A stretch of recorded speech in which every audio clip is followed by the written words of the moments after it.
for our webinar today, and then turn it over.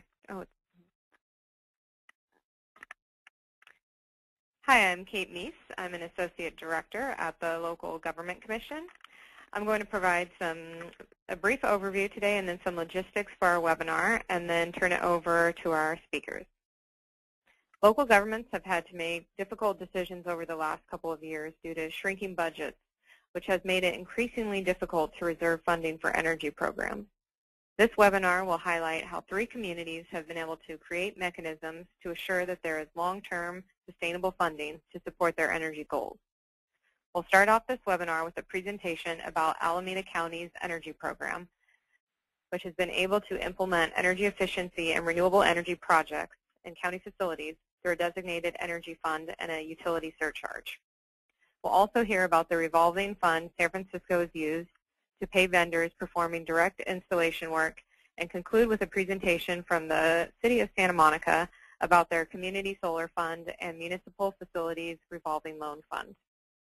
We'll hear about how each community was able to create their funds, projects they were able to fund, and challenges they faced in addition to lessons learned. This is the 11th of 15 webinars that we've hosted over the last 2.5 years through the Statewide Energy Efficiency Collaborative, which is a partnership between Local Government Commission, ICLEI, the Institute for Local Governments, and the 4 investor-owned utilities. The partnership was established in the 2009 CPUC decision to help cities and counties reduce greenhouse gas emissions and save energy. A little bit about the webinar logistics before we get started. Due to the large number of participants, everyone will be muted for the duration of the webinar. If you have questions at any time during the webinar, please type them in the question box on the control panel window with the name of the speaker your question is intended for, and click the send button. If you're having technical difficulties, write IT in the question box followed by the problem you are experiencing. We'll be trying to answer as many questions as possible through the chat function during the presentation.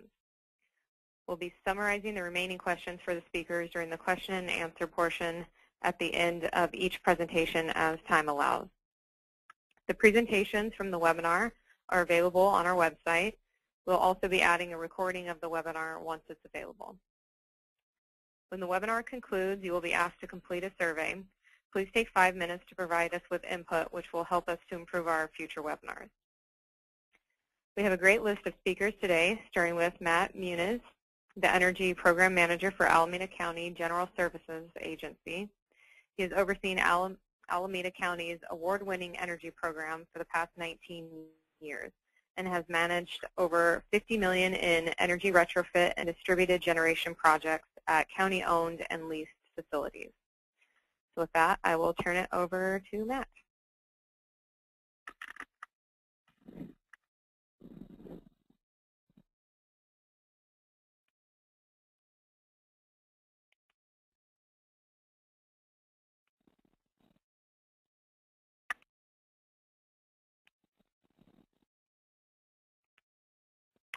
In just a minute.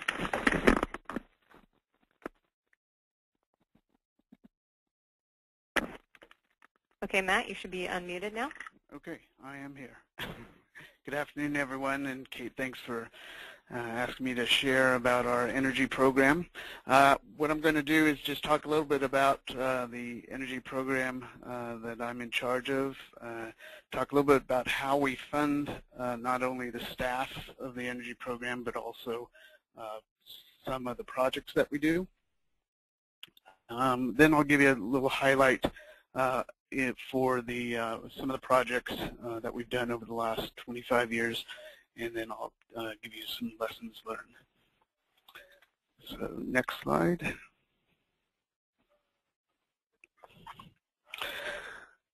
Okay, so I started with the energy program back in '93, and what our energy program does, as Kate said, we are under our General Services Agency, so we, as General Services Agency, acts as the owner of all of our facilities, both leased and owned, and we also have capital projects under our agency for new construction and remodels. Our current energy team consists of myself as the program manager. We have one project manager, and we have 2 electricians who act as construction coordinators for our projects. Our program is project and cost savings oriented. We manage all the utility bills for the county buildings, and those utilities include electric, natural gas, water and sewage, and refuse. And as I said, we were mandated to reduce our energy costs in a cost-effective way through doing projects. So we develop the projects, analyze them for the savings. We find the financing for the projects. We go out and bid and negotiate contracts on these projects, do construction management, and then we do closeout and turnover to our building maintenance department. Next slide.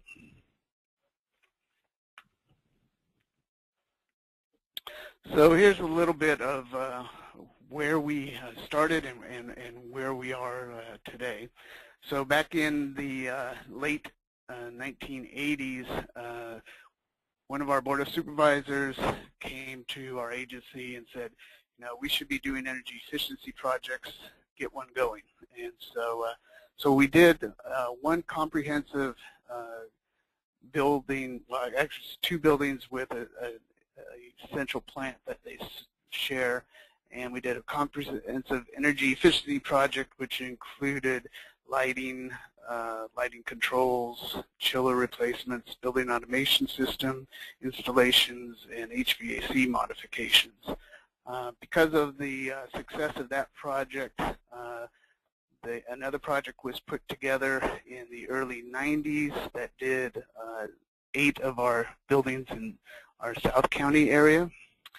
I came on board right after that project in '93, and one of my first tasks was to, PG&E had a demand-side management program that they were asking for not only public agencies but all ESCOs and retail customers of theirs to bid into this this program, and we were selected as one of those power saving partners. Was the name of the program, and at that time, that's where we started looking at putting together an energy fund and surcharge, which I'll talk about in a little bit. In the rest of the 90s, we did a lot of energy efficiency in a number of our buildings. In 2000, we did our first solar project. Right after that, we did another solar project. And then we had since then, we've had 2 new construction projects that we've been able to incorporate solar and and both of them were able to get LEED Gold. And the most recent project that we just completed was our smart grid project at our Santa Rita jail. Next slide.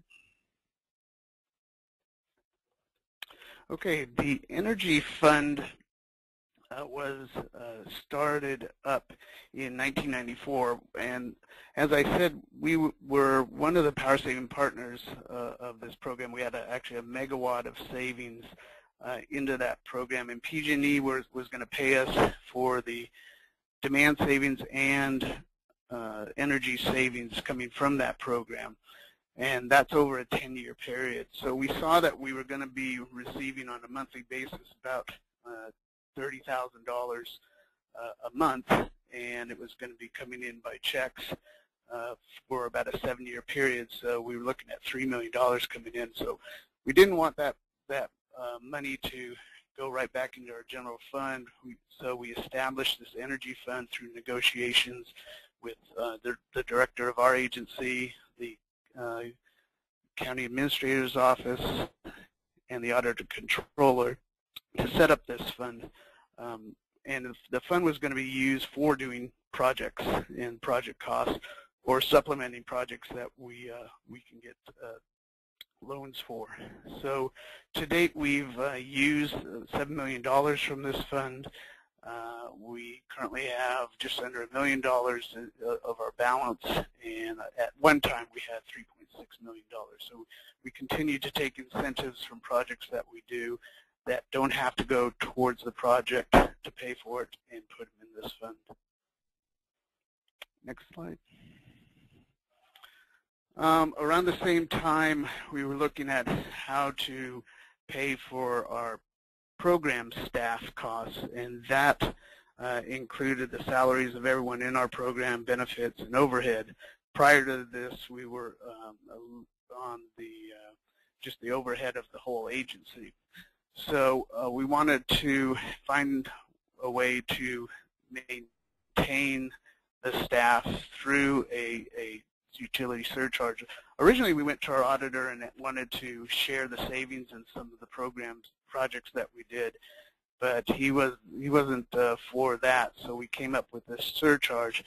We as a program pay for all of the utility bills for all of our buildings and therefore departments that are occupying those buildings. So we were able to put on top of the utility bills that came in a surcharge of, and it varies depending on how big our program is and what the costs are, 8% to 11% on top of that, which kind of sounds a lot, but since our program is going towards saving utility costs for our customers, everyone felt it was a fair thing to do, and they'd be getting a lot more out of the program than they would be paying in addition to what their utility bills are.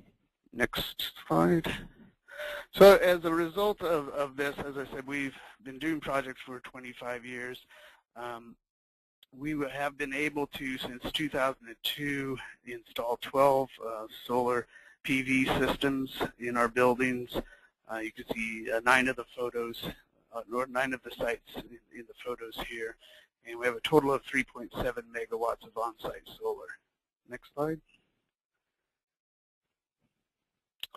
The first solar project that we did was at our Santa Rita jail. It was, at the time, one of the largest rooftop systems of any government facility, and one of the largest actually in the country on a rooftop. And that was at our Santa Rita jail. It was a 1.2 megawatt project. Next slide. Soon after that, in 2006, we installed a fuel cell cogeneration plant out at our jail. This was one of the first, well, it was the first megawatt class fuel cell. This not only provides about 50% of the needs of the jail as for electricity, but also is able to generate enough 20% of the heat needs that the jail has. These projects were funded by a number of sources, one of them being a low-interest loan from the California Energy Commission. This fuel cell project, we received a grant from the Department of Defense and an incentive from PG&E. And then what we couldn't take out on a loan, we were able to take some money out of our energy fund and utilize that in order to get the project done. Next slide. Just last year, we were able to build a new library at our Castro Valley Library, and this we were able to incorporate, right after the construction was done, a large solar PV project. It's about a 275 kilowatt system.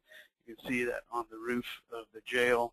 I'm sorry, of the library, and this system actually is able to generate 100% of electricity, and so most days throughout the year, in the middle of the day, we're exporting out to the local utility and getting credit for those through a net meter account. Next slide. And our most recent project is one of the first of its kind, too. It's a microgrid project out at our jail. Our jail is about a 1 million square foot facility, so it's 30% of our utility costs. So that's why we've done a lot of projects out there. And so what this does, it takes our solar power, our fuel cell, we added some wind turbines, and a large advanced energy storage, basically batteries, in order to take the demand of the jail to a zero during the peak hours in the summertime. Next slide.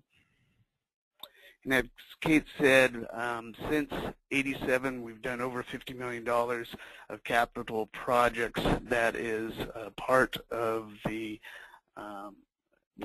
energy, and we've done some water conservation projects. We've received over $28 million in incentives and refunds from a number of different sources.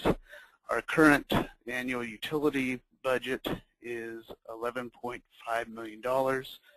And our current annual energy cost avoidance from all the projects that we did are $7.5 million. So what that means is about 40%, we've been able to reduce our utility bills by 40%. So if we hadn't done anything, we would be close to $20 million in our utility budget instead of 11.5. So this is another way of showing that even though 10% of that is going to pay for our costs, it's we've saved a lot more than what our costs are. Next slide. And some of the lessons learned and some of the things you can think about taking to your management on putting a energy program together. First is having, of course, all the utility bills come through your program. So that you can not only track the savings that you've had, but also track what the usage is and budget. And we do that through a electronic data interchange from PG&E, so we get the bills electronically and pay them electronically. We have in-house energy expertise, so we develop all of our projects in-house. Sometimes we will have them designed by a consultant and they go out for a bid, or we'll put out a RFQ for energy services companies, or we'll negotiate a contract with an energy services company to get the projects done. We've been around long enough that we're on the kind of the cutting edge, usually, of technology opportunities out there, and we have a good enough reputation that a lot of times people come to us with opportunities that we're able to take advantage of, both in the grants and rebate opportunities that are there. We have, since 2000, we have about $17 million in low-interest loans from the California Energy Commission that we've utilized to do a number of our projects, and we're able to have those projects pay, the savings of those projects pay for the loan. Once the loan is paid off completely, then the savings goes completely to our customers. And our energy fund, as I said, we use that. If a project has, we can't get enough loan money to pay for a project, we'll subsidize that with our energy fund. We have the self-sustaining program with our surcharge going on, and the program is, as I said, capital project and construction oriented. How we look at projects is basically if a project has a rate of return of better than 10%, then that's a good project to do. And so those are the projects that we take forward to our board in order to do them. So I think I am out of time now, and I'll give it back to you, Kate. Thanks, Matt. That's really a great program and some good suggestions. We don't have any questions right now, so I think we'll jump to the next speaker. But if folks think of anything they want to ask Matt about his program, please go ahead and enter those questions into the question box, and we'll get back to those at the end of the presentation. So up next we have Ann Kelly, who is the Energy Efficiency Programs Manager in the Energy and Climate Group at San Francisco's Department of the Environment. She is responsible for developing and managing energy conservation programs for businesses and multifamily properties in San Francisco. So with that, I will turn it over to Ann. Thank you. Very happy to be here today. Matt, congratulations. Great work you're doing over there. One of the things I want to point out on the next slide is that while Matt spoke about facilities, county facilities, here in San Francisco, the San Francisco Public Utilities Commission is both a power and a water utility. So Hetchy, some of you may have heard of, has power plants, and they provide the city's municipal electricity. Therefore, they are not PG&E customers, and therefore, we can't serve them in our programs. So with the utility money, with ratepayer money, because they don't put into the funds. Therefore, we have to just talk about the private sector and have to focus on that, so we don't get the advantage of doing our own programs, although the PUC does excellent programs. So I just want to make that point right up front. Next slide. So what I'd like to talk about today is how we built internal capacity and expertise over the years, and how we've managed to continue to deliver more and more comprehensive programs, and how important it is to tailor your programs for your own market. So here in San Francisco, it's a large commercial to metropolis area. So we have large commercial buildings. We also have very small retail businesses that we have to cater to, and a lot of multifamily buildings.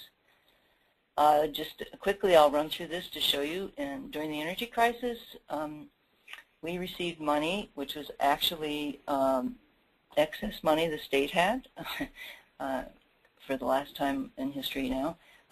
And they gave money to the PUC, the California Public Utilities Commission, to fund peak reduction programs. So the city was selected. We had a program called Power Savers, and how this money flowed from the CPUC directly to our department. And we set up a program for small businesses. We had a budget of $8 million, and at that time we hired 4 people, a manager and marketing people, and then we hired an admin, and we hired a consultant to actually go out there in the field and do the work on the retrofits. We only could serve, this was a very specific thing to get, we went into 6,000 businesses in a year and a half, and we had 4,000 retrofits. So they were all A6, A10 accounts, and it was just lighting, so it was very focused. After that program, we became involved in the next slide. You can see we had a thing called the Peak Energy Program. So during that energy crisis, there were a lot of rolling blackouts that affected the city, and we needed to try to do something about it. So we went directly to the California Public Utilities Commission and asked for help, because San Francisco is a constrained area, which means that we're on a peninsula. There's only so many lines that come into the city, and we have to have local power plants, which are actually, Hunters Point was the oldest in the whole state, and not very reliable. So it was a reliability issue. This became the first local government partnership, actually. It was what they call the pilot. We were given $16 million. Of that $16 million, SFE stands for San Francisco Environment here. PG&E had 13.5, and SFE had 2.5. And we had a staff of 6, so we had a manager, and then the 2 marketing people from the prior program, the Power Savers program. And then we wanted to add more. So this is where the capacity building comes in. So we hired 2 engineer auditors and built up the staff to 6. We also expanded from the small business just lighting to commercial, although it was focused on peak reduction. And there was an element in this program, a low-income residential, which PG&E managed, and we helped market and stuff, but basically it was in the area where the power plants were. So that was just a special side project. But our energy auditors went into the commercial. And what we did was we marketed and looked for, did audits, and made recommendations based on a list of measures that were for peak, but they were PG&E and San Francisco sat down and came up with a list of priority areas to get peak reduction. And towards the end of that program, what we realized and were able to do is we added this campaign on refrigeration. In our first program, we learned, going into all these small stores, that lighting really wasn't their biggest load, that refrigeration was in many cases. And there weren't very many things available for refrigeration, which we discovered. Except San Diego was doing a lot of gaskets. So we started up here and we found some contractors, and we did a campaign, a target campaign that lasted 3 months, and I think we reached maybe 1,000 different stores. Okay, next slide. After that, there was a new cycle, and we sort of then lined up in our pilot program with the new cycle, which began in 2006. And these were the official local government partnerships. So we were one of the local government partnerships, and that program went from 2006, and it still continues. It was changed a bit during the latest cycle. But what we learned from the past was that having our own staff do a lot of the work was really helpful in terms of being able to work with the community better and being on the street and learning more about what was needed in the city. So in these cases, as most of you know who are have local government partnerships, the funding comes from the PUC to PG&E and to our department. The difference is we went in over this period and we asked for money to build up our staff to try to build a model where we could design the programs and run them so that we had our own kind of system working. So we went up to a staff of 9, and actually we were able to reduce our marketing staff to 1 person. We built up our engineering staff, and then we also built up in our program design. We went from small businesses to medium and large commercial, and then we added the multifamily, which has always been very important to San Francisco. We also increased the measures that we would use from lighting and small refrigeration to heating systems. Multifamilies need that seems to be it's extremely successful, our heating program. And controls and computer power management. So we added a lot of things that we see a lot of in the city, and we were able to put them all into one big program. And the other step we did was, if I can have the next slide. Oops, did we skip one? No, okay, sorry. That we took that money, that like $32+ million over the years, and we actually spend, with the way we design our programs, we tried to get half of it at least into the incentive bucket, which would be directly benefit our constituency. So it's usually 45 to 50% are incentives, and the rest of the money goes into our implementation side, which is auditing, technical assistance, marketing, and admin. Of that second part, 2/3 of that we have here in the department, and 1/3 we use to hire a professional services consultant, which is ICF right now. And if you go to the next slide, the professional services contracts. So in 2006, we actually had Ecology Action under contract to do a small business section because they were already out there in the field. So we entered a direct contract with them to do a program here in the city for small businesses. And then we hired another contractor, which was ICF, for the QA/QC, recruiting, overseeing local contractor pool, processing applications, and I'll talk more about this, processing applications, paying incentives, and uploading to PG&E. So basically what we did is we had 2 contractors under contract with those separate responsibilities. So each time we're making a further step in terms of building internal capacity and designing programs that are more specific to the city and making them more comprehensive. In 2010 round, the new cycle, we moved our small business direct install program, which was done by Ecology Action. We moved that in-house and hired more auditors and engineers to go out and do the same work that Ecology Action had been doing for us, only they were now on our staff. And then we maintained the contract for the other implementation services. And next slide. Okay, so just a quick breakdown. So now we have, instead of just lighting for small business, we have a small business program, and we have a multifamily program, small commercial, and large commercial. So our current program, which Energy Watch program, has those 4 components. On the small business, our staff does that almost totally. On the multifamily, our staff and ICF, and what ICF does I'll explain later, but it's a vendor-driven program. So that's why our marketing isn't, we don't need to do very much marketing, because the vendors bring in the projects, and they then will apply through ICF. We have application forms that apply through ICF, which I'll go into the next slide. So, so the multifamily is split between just vendor-driven and our staff.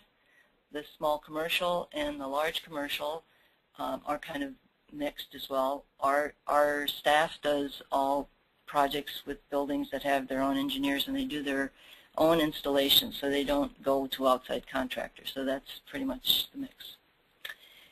And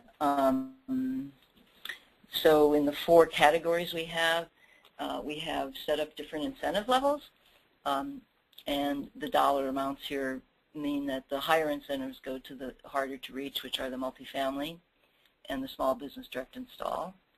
And then we have under 100 kW, these are small commercial, and then we also do large commercial, and they get the least money.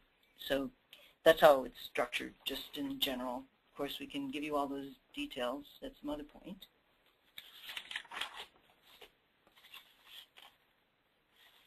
Oh, this came out in squares instead of a circle. Okay, so let me try. You know what happened here, Kate? These are concentric circles, the way it was sent in. Anyway, what we're trying to do here is show how we implement these programs. And our department, they do the first row of things entirely. I'll try to make this back into circles. So we do the management and the energy audits on the small business direct install. That middle line, these things are overlap with ICF. And that last line is what ICF does, on the blue part. And the part on the bottom is the contractors. So they do their own marketing too. So sorry this isn't lined up exactly. But the contractors, again, they just go out after their own customers and bring them into our program. Yeah, I can answer questions about this later if that's going to be a problem. Okay, and this is how this vendor-driven program has strict QA/QC, which is why it's extremely successful, I think. It's just, and ICF does our QA/QC for us. And they also pay incentives out directly. So this is the steps. The contractor actually does the audit, goes to the, and submits the application for what they want, the customer wants to do. ICF goes and does a pre-inspection. The install gets approved, the install takes place, and then afterwards they go back and the contractor sends in what they call an installation verification form, and then they'll be post-inspected, and then payment is made. So that process is what contractors would do when they wanted to get a project into our program. And it looks complicated. It's really not very long if they're getting the paperwork in quickly. The inspections take place quickly, and as soon as they're finished with the installation, as soon as they can prove that to us, we can make the payments. Next slide. This is just to give you a sample that we had to devise and develop our own application forms, and this is the final one. This is the installation verification form. It's just to give you an idea of what some components of the program are, doing it this way. And then the next slide shows how the incentives flow. So actually, the city, after we sign the contract, we give ICF money to put into a fund in advance, and that money sits there just to pay incentives. It's very clear in our contract with ICF, so that when a project's done, they can get it, approve it, go through all the verification and inspection, and issue a payment. And that payment can, the contractors can be paid maybe in 2 weeks from when they submit that. So that's anyway what we try for, but sometimes it's a little delayed, but usually within 30 days they know they're going to get a check. So they keep things moving. So I think that's pretty self-evident, all those remarks here.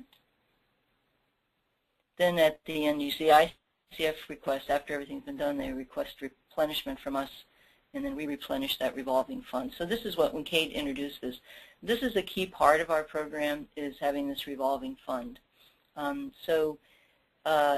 That sometimes basically we have a system now where we do this twice a month, that we get a replenishment request. We have a very fast way for the city to replenish that fund electronically, and then ICF can continue paying projects. And I will say that in February, we're very proud of this, we paid over $400,000 out in incentives that 1 month alone.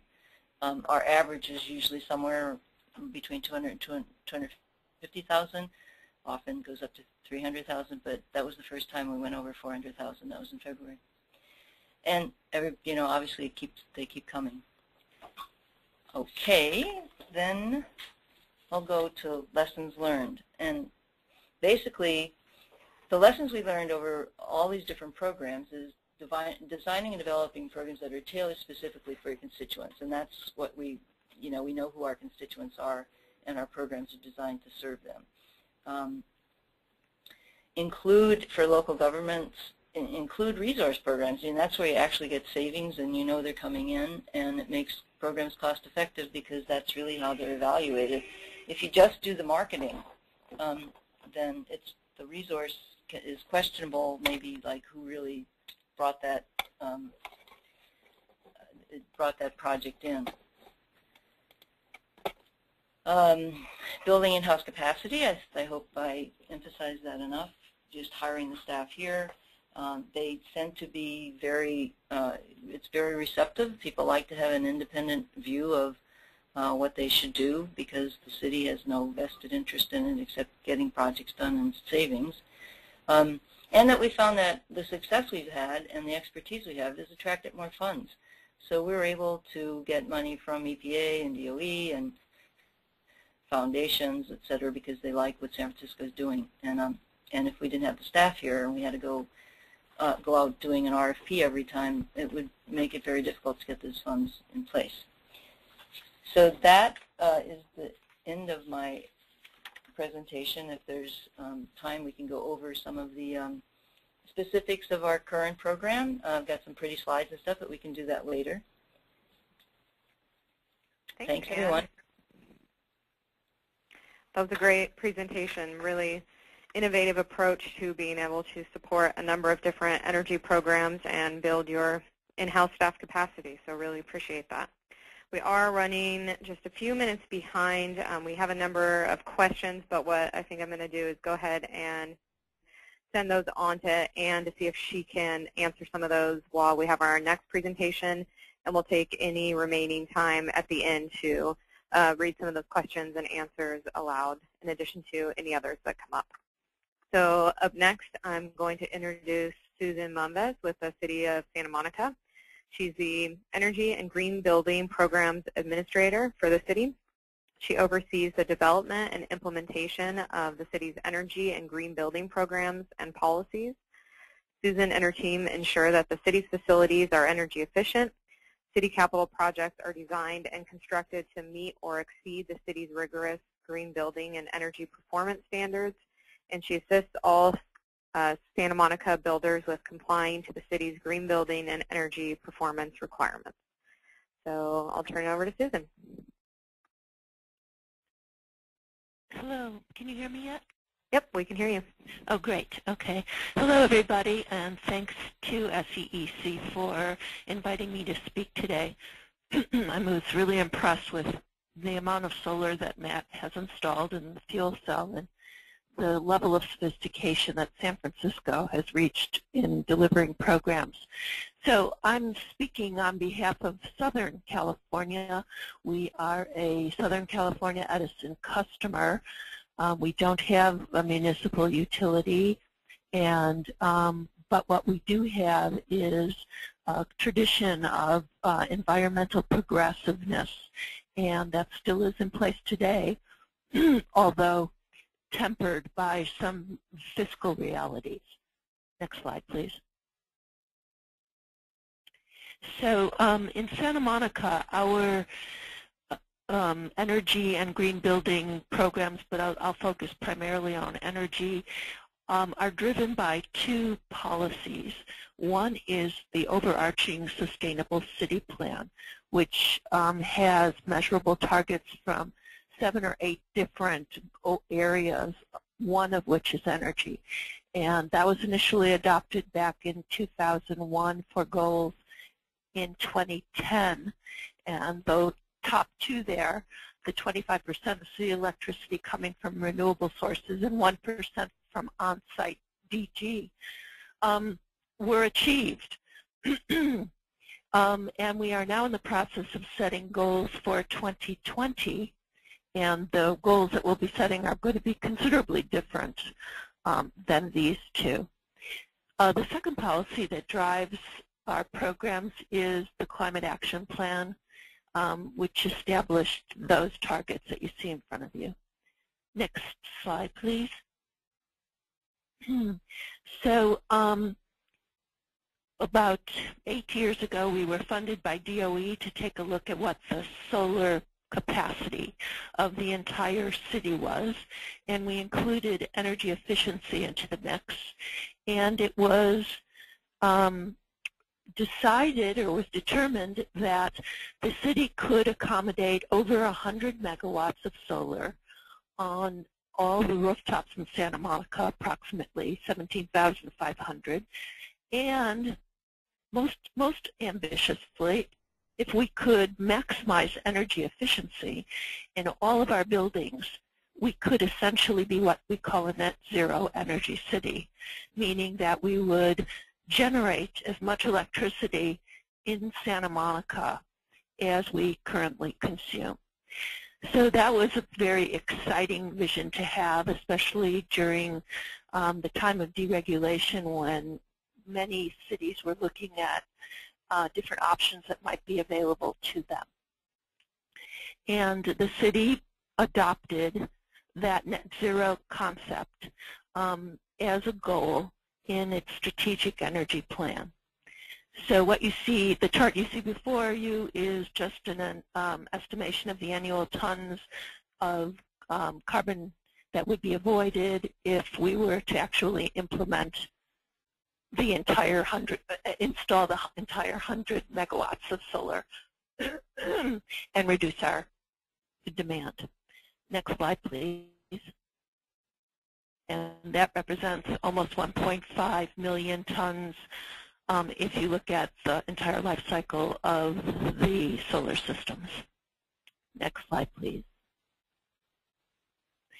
We also took a look at the amount of savings that implementation of this energy vision, if you would like, so to speak, if it were implemented, and it's $1.4 billion, which probably just about offsets the entire cost of putting in 100 megawatts of solar and maximizing all of the energy in every building in Santa Monica. Of course, I think prices have changed since then, but they're running about equal, actually. Next slide. Of course, you'd have other ancillary benefits. So in 2006, the city took some money it had set aside and dedicated to a community-wide energy program. And we went to work and developed the Solar Santa Monica program, which since its first day has also focused on energy efficiency, but we did focus groups and people preferred Solar Santa Monica as opposed to energy efficient Santa Monica or anything that spoke about energy efficiency. But it's always been our aim to integrate both. And we had funding to set up this website, which still is at still exists at solarsantamonica.com. The program evolved over the last 5 years. It's gone through a number of changes, but next slide. We still have, these are the services which we currently offer to homeowners and to business owners. I'll give you a second to look at that. And then, next slide, please. This is an example of the type of financial analysis. We do bid comparisons and financial analysis of solar for commercial clients. And we do it, as you can see, in detail so that the financial managers of those private companies really can understand the level of investment that they're making and the payback and return on investment. And this is, Lantana is a large entertainment complex in Santa Monica. They were about to install 500 kilowatts of solar, and we were so close. But at the end of the process, which went on for months and months, their management in Dallas decided that they were not going to go forward. So despite all of our best efforts, we did not see this project come to fruition. And my point in telling you this is that because we're a city-run project, we're neutral. We're what we call the honest broker. We give unbiased information to people, and then if they make a decision not to proceed, it's not a financial loss to us. Next slide. But we have been very successful, and this represents the amount of solar that's been installed in Santa Monica through 2011. We're actually much closer to 3 megawatts into 2012. Next slide. That breaks it down year by year. Next slide. So 2008, the housing market fell apart, and everybody's budgets went south, and so did Solar Santa Monica's, and we had to look for ways to generate funds to sustain the program. And so suddenly the idea of sustainability went from environmental to fiscal. And we looked at two primary ways to fund ourselves. One was to actually charge for the services that we offered, and the other was to develop our own PACE program and then use the spread to help fund the program. So neither one of those worked out. The city did join the County of Los Angeles' PACE program, and which now has a commercial PACE option, but residential is non-existent for the time being. And the sales idea never really took off. I think people really appreciated the fact that the service was free, but if they had to pay for it, it would have really been a different type of program and one that we weren't that anxious to pursue. Next slide. So we came up with what we are currently working on, and that is the Community Solar Fund and a Municipal Facilities Revolving Loan Fund. Next slide. And just to explain a bit about it, the Community Solar Fund would be available to all property owners in Santa Monica, including the city. And it would be funded by private sector money. And we are currently out to bid for firms that would like to administer the fund and can bring the funds to create and establish the program. And the city's role in this would be to do all of the things that we're currently doing, which is the marketing and outreach and aggregation of projects and the hand-holding till we could bring them to the decision point to move forward. The other option is a municipal revolving loan fund, which is just for the city, because despite the city's progressive and investment in LEED buildings and in environmental sustainability, we were still just like any other city when it came to managing our own municipal energy costs.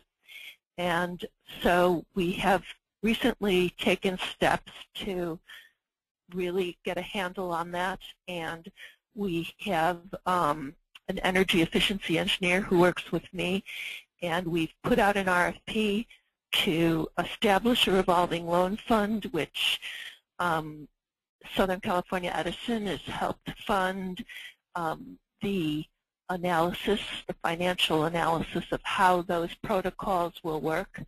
And then the city has set aside a couple of $100,000 for a demonstration project, which we have determined will be a retrofit of the lighting and lighting controls in a civic center parking structure. Next slide, please. So this is just to show you how the funds will serve each other, each sector in the community. And maybe one day they could possibly become one fund, but right now we're keeping them separate. Next slide, please. And these are the type of energy efficiency and solar and EV types of projects, and I think even maybe water conservation that we would ultimately like to fund out of the Community Solar Fund. Next slide, please.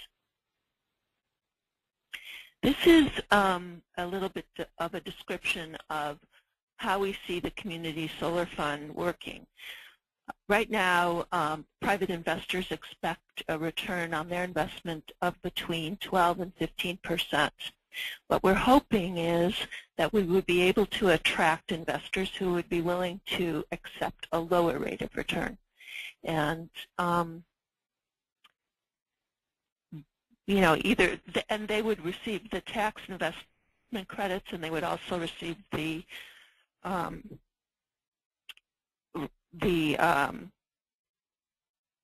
goodwill that comes along with getting involved with the city in a program of this nature. Next slide, please. And so that spread, that 2% spread that you see there, is what we're hoping could be used to help fund Solar Santa Monica and our contribution to the program.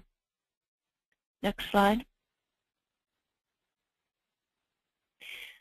That's a picture of the civic parking structure, a little bit out of focus there, sorry, which has 181 kilowatts of solar up there on the roof. And when we retrofit the lighting in the structure, will be almost a net zero energy parking structure. Next slide. So ultimately, we're hoping that the revolving loan fund will, we can grow it, and we will look for different sources of outside funding to be able to tackle a list of about 24 projects which we've already identified that need doing, and that will never get funded through the city's capital improvement project fund. Next slide. And this is a little example of how the funds would return back to the revolving loan fund, the savings rather.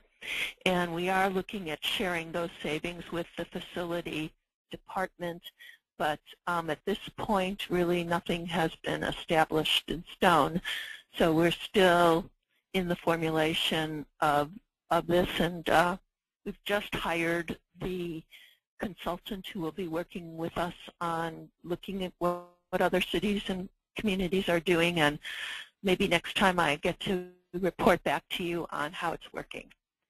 So that's the end of my presentation, and I'm happy to take questions. Thanks. Great presentation, Susan. Thank you. We do have a few questions, and we'll start with the one that was for Susan. You cited in one of your early slides that you wanted, one of the city's goals was 25% from renewables and 1% from on-site. And the question is, when are you hoping to achieve these targets? Well, actually, that with the state's adoption of the 20% renewable RPS and now 33%, we're theoretically close to 20%. So we did not achieve that. That was your goal for. That was a previous goal that elapsed in 2010, and we didn't get there because of the catastrophe, the restructuring catastrophe. So, but at one point we were hoping that we would be able to actually transform energy use in the city and be able to offer green energy to residents and commercial customers. We were looking at not municipalization, but we were looking at CCA and the options that were available at that time. And then 1% would be from on-site DG in the community. Great, thanks. We just have one more minute and a couple more questions for Anne. What is the average cost for a small business retrofit? And I'll give you the second one as well. Can any vendor drive a project unsolicited?